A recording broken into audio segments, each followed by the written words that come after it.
I just got my hours cut again? How can I pay my bills? Yeah, it sucks, especially since they only pay us minimum wage. But what can we do? Solidarity Man. That's right, fellow workers. It is I, Solidarity Man, champion of the working class, and it sounds like you need a union. A union? That's right. What power on earth is weaker than the feeble strength of one? So, a union makes us strong? That's right. Alone, you can do little to change your situation, but together you can move mountains, and the industrial workers of the world are here to help. Huh? The IWW is a union for all workers, no matter the trade, job, or career, and we want to organize your workplace. Wow.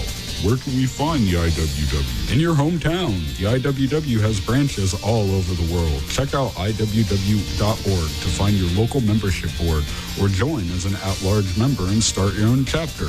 After all, our greatest superpower is working together. I must go. I hear another exploited worker calling for help. But remember, the working class and the employing class have nothing in common. Away!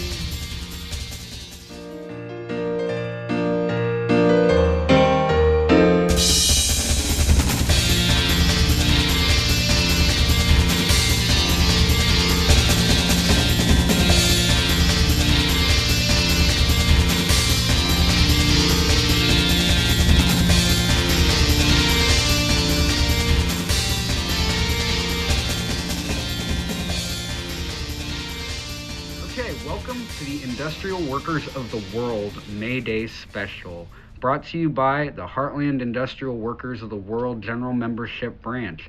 We're having a little get-together after our finances and, administration meeting to kind of talk about May Day and talk about International Working People's Day and talk about Loyalty Day, and there's all sorts of things to talk about. So, happy May Day, everyone. Let's get right to it. First off, we're going to have Nikki reading a brief overview of what was the Haymarket Affair, because it's really important tying into why we celebrate May Day. So, Nikki, whenever you're ready.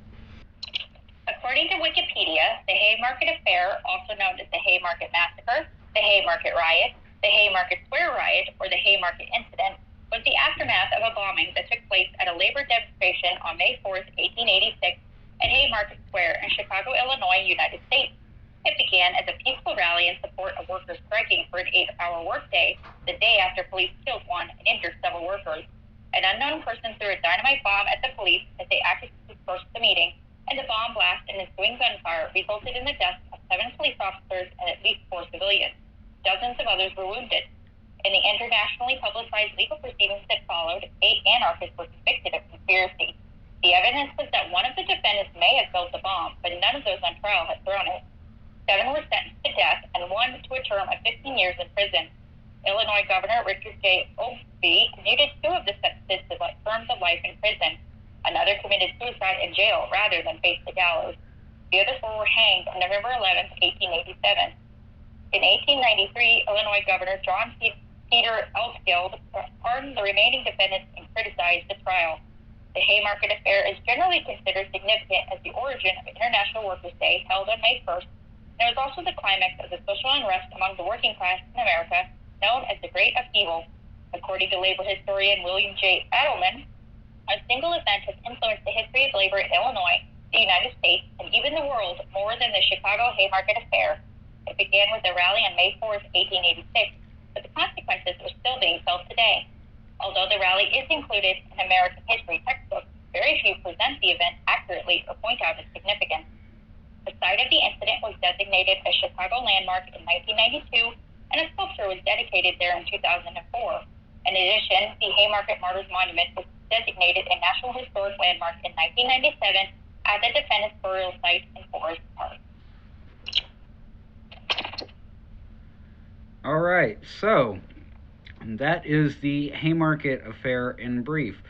So, personally, I think we should open up this discussion by talking about what exactly brought everybody to Haymarket Square at that time.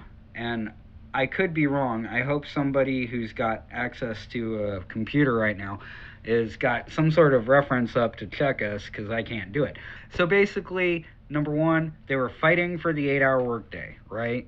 And, we forget that. nowadays. We think the 8-hour workday was granted to us, and that it was granted to us by the government, not by hardworking labor activists that literally put their asses on the line and got killed for it, right?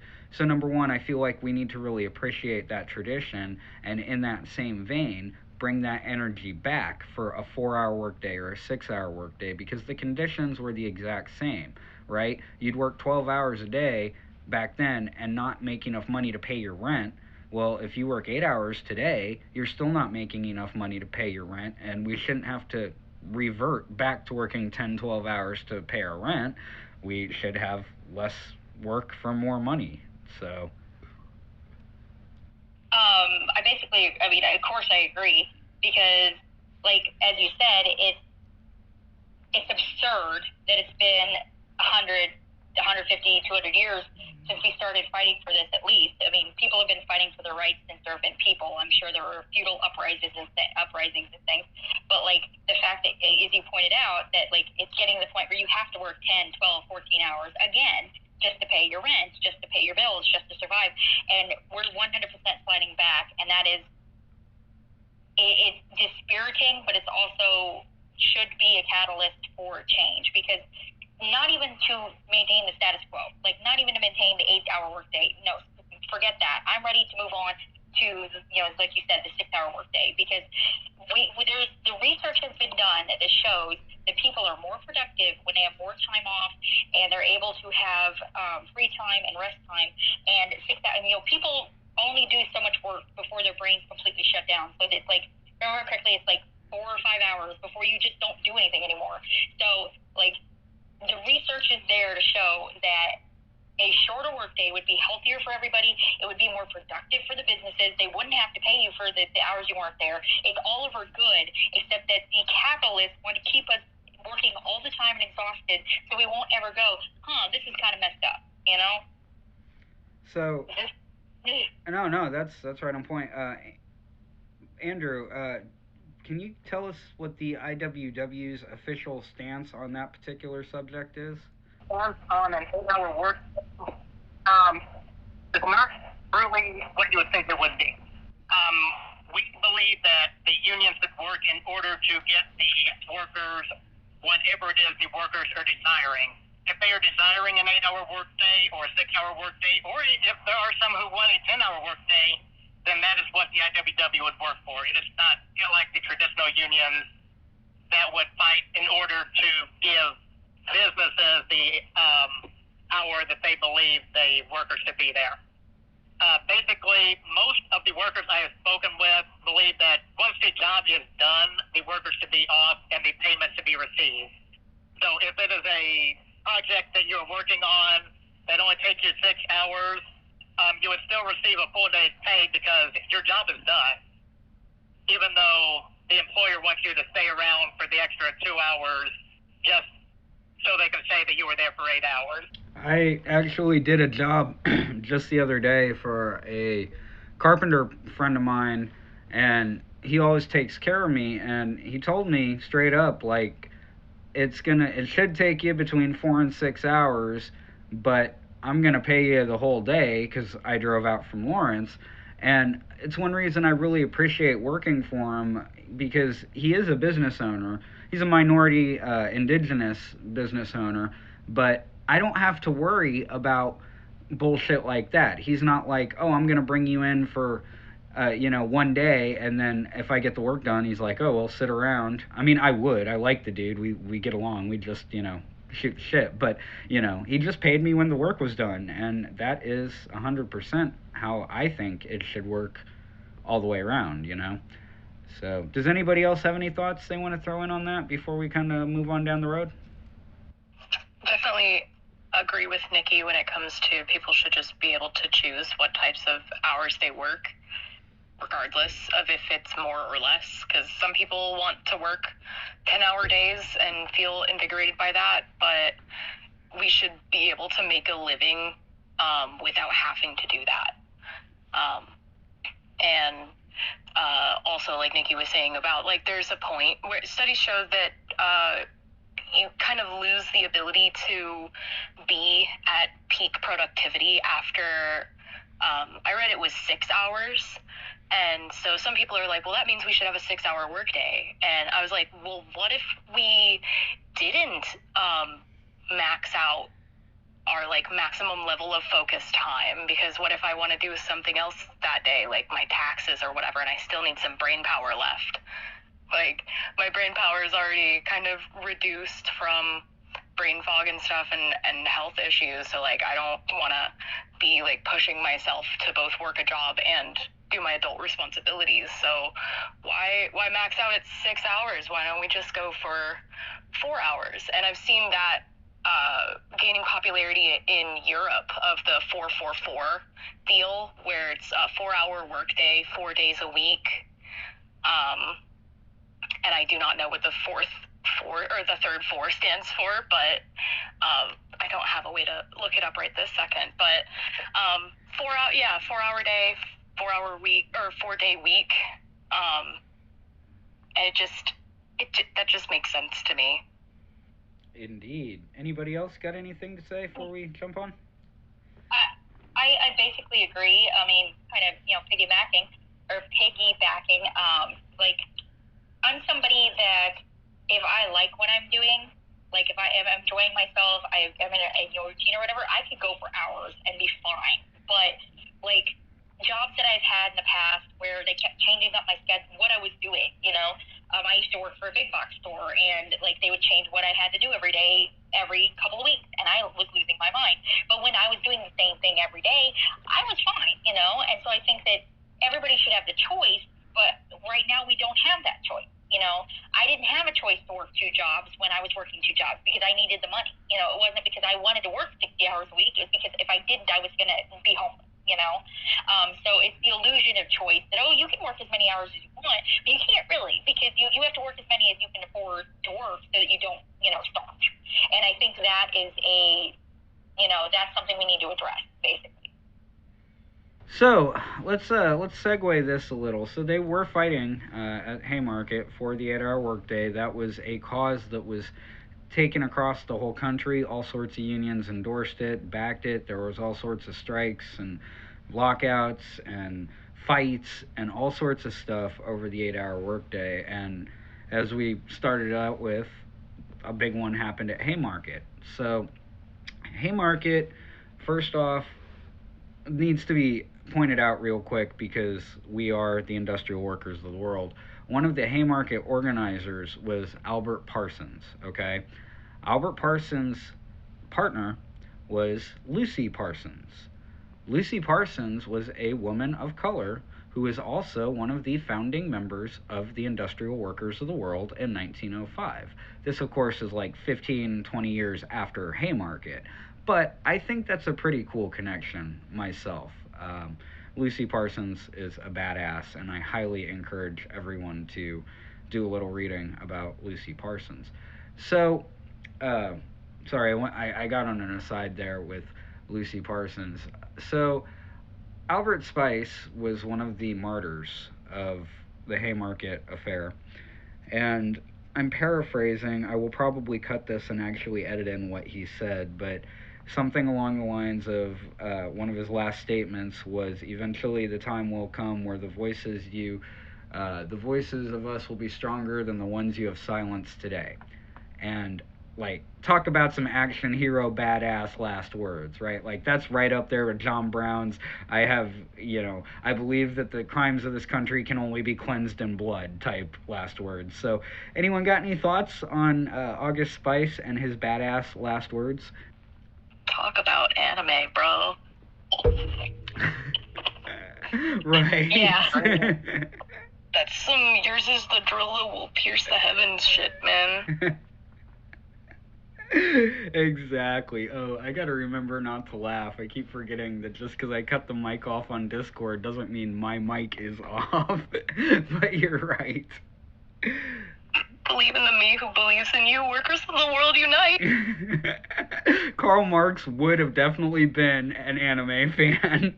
If I remember correctly, there is an anime that has Karl Marx in it. Oh my god, I'm gonna be an anime fan. Somebody send me that link. The Leader, it's a web series. It's Chinese. and based on the life of German philosopher Karl Marx. But it was also commissioned by the Chinese Communist Party of China. Okay, yeah, and we're not going to talk about the Anyway. CCP. That's a whole nother can of worms. Never mind. Yeah, right well, we're apolitical and everything. So, right. So, yeah, so that was... Oh, yep, go ahead. Well, I mean, just the fact that this is such a pivotal point in labor history, and you don't learn about it in the school system at all, public school, private school, whatever, you're not going to learn about it. It's just baffling. It's just so emblematic of the way that capitalism has really taken a hold of the American culture, or it's a self-feeding cycle, but you know what I'm trying to say there. Yeah, totally. It's like the way that we learn about Andrew Carnegie, how he was this awesome philanthropist that gave all his money away, but we don't talk about the miners and the trained people that, like, these robber barons murdered to get that money because they were trying to organize. Yeah, that's a really salient point right there. I just like that word, salient. And so you look at people like Dr. King, who gets whitewashed from a radical socialist fighting for the liberation, and gets turned into a catchphrase that just gets cited by both parties that is just meaningless. And it just is frustrating how everything radical just gets swept under the board, and we just get pointed to work within the system, vote for your rights, and that's just not how history has shown that we get the rights that we want. Yeah, I'm a firm believer myself that there is no change within the system, and you're right. That's why we all remember I Have a Dream, but nobody remembers his letters from the Birmingham jail, or the triple evil of capitalism, imperialism, and racism. They conveniently forget the first two, Right. Anybody else got thoughts on that? I don't remember ever learning anything about it in school, and that's not to say that I didn't. And I did go to lower income schools for most of my career, but at the same time, like, the idea that it never even came up, So I only learned about it as an adult. I did get lucky, and I learned about it in school, but I did not learn about it from the curriculum. My history teacher is an amazing man and was an amazing teacher, and I was really bored in high school, and I remember being like, this doesn't seem right, and he was like, bro, there's this book by Howard Zinn. You need to read it. It's called A People's History of the United States. So I did, and I learned about it. But obviously that knowledge didn't do me a lick of good in terms of the actual school system. But, if I hadn't had a cool teacher be like, bro, you'd be into this, I wouldn't have learned about it till I was an adult. There's so many of the entire labor struggle is completely stricken from our curriculum record. And we don't learn about Haymarket, we don't learn about Pullman, we don't learn about Homestake, we don't learn about Blair Mountain, we don't learn about Mattawan, we don't learn about Ludlow. All these points where either the workers fought and kicked ass, or the workers fought and were martyred, we don't learn about. But we learn Carnegie was great, and Mellon was great, and Vanderbilt was great. It's definitely permeates our society to the very core. So, all right, let's talk about May Day itself. Does somebody have the article about May Day pulled up? I have an article from SALT about May Day, the history of May Day. Okay, well, that will be great. Take it away then. Cool, one sec. Let me pull up the tab one more time. Okay. So this is The History of May Day by Steve Edwards and Hector Salazar, posted originally April 26, 2017 to socialistalternative.org. The movement for a shorter working day was the first to unite workers internationally against industrial capitalism. Karl Marx had pointed out that within the United States, as long as slavery existed, any attempt to build a labor movement was paralyzed. But that, quote, the first fruit of the American Civil War was the 8 hours agitation, unquote. In 1867, the Republican Party passed the Reconstruction Acts to uphold the rights of freed slaves in the former Confederacy, and they also passed laws limiting the working day to 8 hours. Black workers in the South were to find themselves betrayed as soon as the Republicans had broken the political power of the Confederacy, and that the betrayal led to the horrors of Jim Crow laws. The 8-hour campaigners in the North, while their situation cannot be compared to that of freed slaves, also found that the laws they had fought for would not be enforced except by themselves. Winning the 8-hour day would require decades of struggle. May 1st, 1886 was declared by a national union, predecessor to the American Federation of Labor, or AFL, to be the day when workers nationally would cease to work more than 8 hours. Hundreds of thousands went on strike and marched nationwide. The biggest march was in Chicago, and the response of the city's ruling class was a murderous police attack on unarmed strikers. The next day, a protest meeting in a spot known as Haymarket Square was also attacked by armed police at this time. An unknown person threw a bomb. This bomb was the pretext for mass arrests and the trial of the movement's leaders, who were executed the following year despite massive national and international protests. In 1888, the AFL defiantly called for another 8-hour strike, and they sent a delegate to the founding conference of the Second Socialist International in 1889, calling for international action. It was this conference that organized the first ever simultaneous international workers' demonstration on May Day, 1890. Nowadays, they'll have you think it's just a sale at Ross. The Power of May Day Revisited is the next heading. Just 12 years ago, 12 for 2017, but between December 2005 and May 2006, immigrant communities rose up in a way that still reverberates today. The impetus for the wave of marches was the proposed federal legislation known as HR 4437, which would have increased penalties for, quote, illegal, unquote, immigration and classified undocumented immigrants as, quote, aggravated felons, unquote, along with anyone who helped them enter or remain in the U.S. Republican Representative James Sensenbrenner of Wisconsin sponsored the House bill approved in December 2005, which was scheduled for a Senate vote in March 2006. This created a season of protest. The demands of the immigrant rights movement were legalization for all, full equity, an end to raids and deportation, and a visa procedure that would grant immigrant workers full labor rights. The demonstrations that followed brought out hundreds of thousands of people at a time, coast to coast.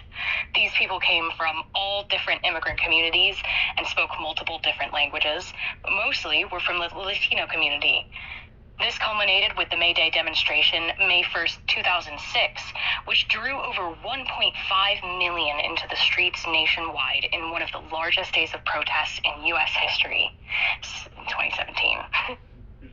The mega marches doomed HR 4437.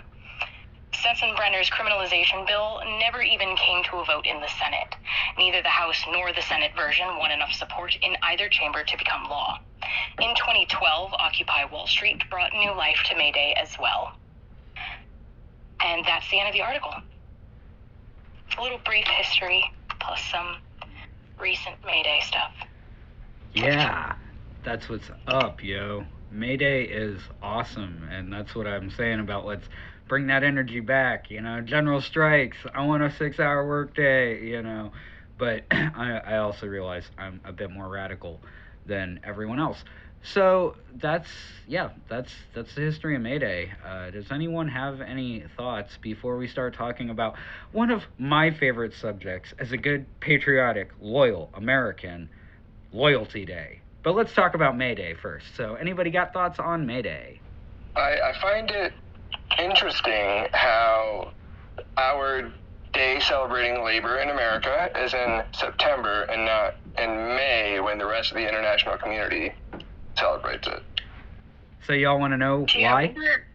Because I wonder if that could be by design. Right? Actually, Grover Cleveland. Maybe if that's It's all Grover That Cleveland's might be fault. like prevent international solidarity or something. Are you guys accusing the U.S. government of dividing the working class for their own gains? Because not my country, damn it. Clutching my pearls, Chuck. Yes, I'm sorry I would think so low of y'all. But yeah, Grover Cleveland did that, and actually he did it in a direct response to the rise of fervor regarding May Day and the 8-hour work week. Grover Cleveland was also the awesome U.S. president who sent in the Army multiple times to break strikes under his administration, most notably under the Pullman strike. He was very much aware that socialists and communists and anarchists were agitating for May 1st to be International Working People Day. And so, yeah, they were like, yeah, we don't want people to remember the time that the cops shot a bunch of people and then we hung some people. So how about doing it in September? There we go. It's barbecue day. It's not even Labor Day. It's barbecue day, you know. Yeah, man, we got boned in that regard. Anyone else got any thoughts on that? Yeah, that feel when the United States gave actual workers, like Labor Day, International Workers' Day, the like Captain America Marvel treatment. Yes, it's like American Jesus. People are allowed to like Marvel and people are allowed to like that, but I've got issues with all that propaganda stuff. Yes, it's like American Jesus. Definitely not the Jesus of the Bible, but something uniquely American. Like, yes, I did a podcast special on my regular show on Labor Day about how it was fake Labor Day, and I called it the Wish.com Labor Day. But I like Captain America Labor Day too. Like, that'll probably be next year. All right, so speaking of their efforts to denigrate our class solidarity and our remembrance of our own martyrs, right? It gets even worse, okay? I can't remember which president it is because it's been, 8 months since I did the research for that episode. But every president, like the past 6 or 7 presidents, every year offer a proclamation on April 30th, declaring May 1st as Loyalty Day, the day where we all are patriotic and loyal. Now tell me that that's not a direct attack on what we're trying to do here, bringing attention to, International Working People's Day. Like, it's the insidiousness of the American government. Like, they can't even just try to sweep it under the rug. No, they're like, we really have to replace this. We'll give you guys fake Labor Day, and it's Loyalty Day on May 1st. It's not Labor Day, it's Loyalty Day. Just something you may not have known, right? According to Wikipedia, yeah, it was 100%. It was first observed in 1921 during the first Red Scare. It was originally called Americanization Day. It was intended to replace the May Day celebration at International Workers' Day, which commemorates the 1886 Haymarket Affair in Chicago. It is an explicit attempt to replace May Day. Gee, I wonder why they would do that. Oh wait, I think we already covered that. And it infuriates me, right? Every year, okay? Because it doesn't matter. And to me, it's a really good kind of microcosm of why the industrial workers of the world don't endorse political parties and we don't get involved in electoral politics, because every year, excuse me, shouldn't be drinking a beer while doing a podcast, but that's the only way I do it. Anyway, every year, every president, right, they all make the same proclamation. Even the ones that are supposed to be for the working class, it would mean a lot for them to acknowledge May Day for what it is, or maybe make a apology to labor or something, some gesture to acknowledge that, again, the labor protections that we have today, we all fought and died for. And none of them do, because it's all about maintaining the status quo. It doesn't matter who's in power, which is why, I personally say burn it down. But these are my thoughts, not the thoughts of the branch at large. So this really just brings to mind for me the concept of capitalist hegemony, which is a big word. Basically, though, it's just the effort to eliminate any sort of discussion of labor rights, of any alternative systems within the culture, just because it makes it easier for the people at top to, if nobody can even talk about it, they don't have the words to discuss the issues they want to bring up, then they have less to worry about. And I think that's why talking like this is important, because people need to know about this stuff. I think you're 100% correct there, because, like, it's that old saying, nobody's going to give you the knowledge you need to overthrow them, right? And everybody in the ruling class, political, boss class, billionaire class, they're all the same. They have no reason to educate us about stuff that may bring class solidarity and cohesion, because when we're all too busy bickering about all these social problems, which are important problems, but we forget that, for me personally, and I realize I am saying this as someone with an incredible amount of privilege, I'm a worker first and foremost, because I can see all these other divisions, whether it's race or gender or sexual preference or ethnicity, whatever. Like, I see that, but ultimately, to me, right? To me, there's us versus them, and the us versus them is those of us who are being exploited and those of us who are doing the exploitation. And it's not even so much those of us who are doing the exploitation, it's the system that allows that kind of exploitation to happen that infuriates me, right? And it's not, for me personally, because of it screws me over. It does, but that's not why. It's because I love all of you. I love everybody in the world, man. I'm a hippie. Like, I'm all about it. We all don't deserve this, right? It's not I don't deserve this. We all don't deserve this. And I feel like strongly, particularly to the folks in this room having this conversation with me right now, that we all definitely feel that, right? Like, we're here, we do this work, not just talking right now, but show up to the meetings, do the actions. We do what we do, to paraphrase Che Guevara, a revolutionary acts from a great feeling of love. And that's why I'm here. And I feel strongly that a lot of my comrades that I work with, that's why they're here. I think it's also important to realize what they're saying. We need to be loyal again. They're saying we need to be loyal to our capitalist bosses and our country, while at the same time pulling us away from our loyalty to fellow workers and the 8-hour workday. And that wasn't all that the workers were fighting for back then. They're wanting us to be loyal to our bosses, not loyal to the fight against child labor.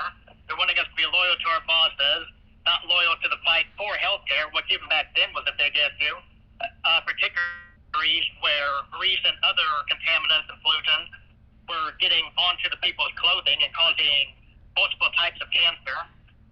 They want us to be loyal to bosses rather than loyal to our communities and preventing another river catching fire like we saw due to pollution.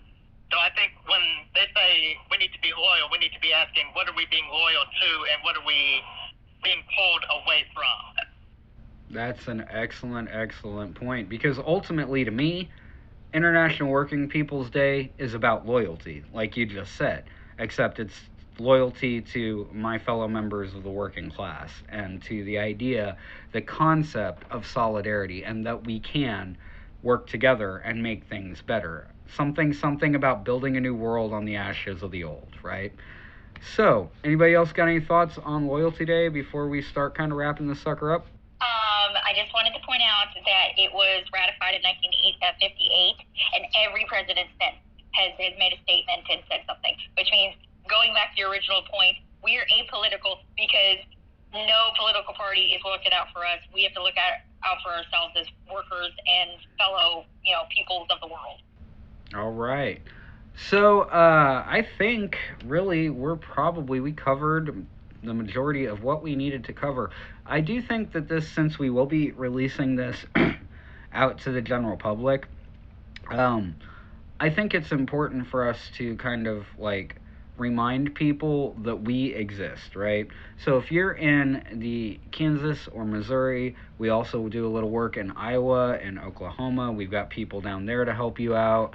Arkansas, we've got people. If you're interested in joining a union, right? If you're well, here, you know what? The best way to close this out. Let's talk a little about the IWW itself, okay? Because we know about the IWW. Probably most of the people that will listen to this know about the IWW, but you know what? If we can reach one person, then we're doing what we're doing. So, I'll start off. The IWW, like I said, was founded in 1905 by a multicultural, multiracial, multigender coalition of very prominent leftist activists in the time. The IWW is a union for all workers, whereas trade unions organize workers by trade. For example, I used to be a union carpenter. We organize workers by the fact they're workers. And that doesn't mean that you have a job, right? If you're not of the capitalist class, you are a worker and you belong in our union. So we are the Heartland IWW branch. We're based out of Kansas City, and we would love to have you come to a meeting or hit us up about maybe unionizing your shop. So I would love it if y'all who are here, just say something about the IWW. I don't care history, your history at the branch, something we've done, something we're proud of, something we're working on. I don't care. By the way, also, now is a good time to introduce yourself. If you want to go ahead and introduce yourself, feel free not to. No big deal. Just say I'm this voice so people know. I'm Chuck. I'm C-Dubs. I've been with the IWW since 2018. I ran the branch for a few years, and now I don't because better people are doing it. So anyway, yeah. So anyone else want to chime in and tell me what they think about the IWW, and maybe let the listeners have an idea of who was speaking throughout that? I'm Nikki. I am co-secretary of the Heartland branch for the 2021 to 2022 year. I have been a member of the branch since 2019 when Chuck introduced me to the union and to a lot of different concepts and ideas about unionization because I didn't really know much at the time. I am proud to be a member of the IWW. I try to improve our branch every day. I think that there is room for improvement with our branch and also with the union, but I think that we're doing good work. I think that right now we're trying to get back to basics after the pandemic, and I think we're doing a pretty good job, all things considered. We're starting to really get back in our groove. We just had our OT 101, which apparently went really well, and I'm excited for new and fresh things, and I want us to continue to expand and do the best we can. I'm or co-secretary for those who are not familiar with our long name. I've been with the Industrial Workers of the World since 2011. I joined just after, actually it was during the Occupy movement here in Kansas City. I was a part of the Occupy movement where I belonged to the facilitator working group. And I have been working with the IWW and held various roles since that time. I'm Sam. I've been just a member just since last November-ish. But, just even in that short time, I've seen what we're capable of in terms of helping out to unionize and assault and just help us fight for our rights back that we deserve. And we're happy to have you. All right. So, and we'll give a shout out, not by name, to the two members who dipped out. We did have two other members here. We really appreciate their input.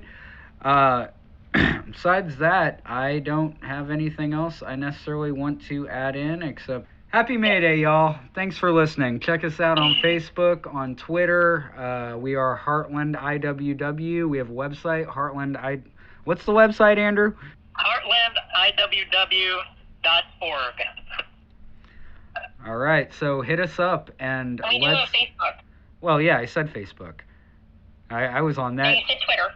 I said Facebook. Trust me, Nick, you know how many podcast outros I've done? I know what I said. Oh yeah. To those of you Fair. to those of you listening, Nikki is my little sister. So anyway, yes, check us out on the socials. Hit us up at the website, email heartlandiww@gmail.com. We would love to help you bring back that International Working People's Day energy.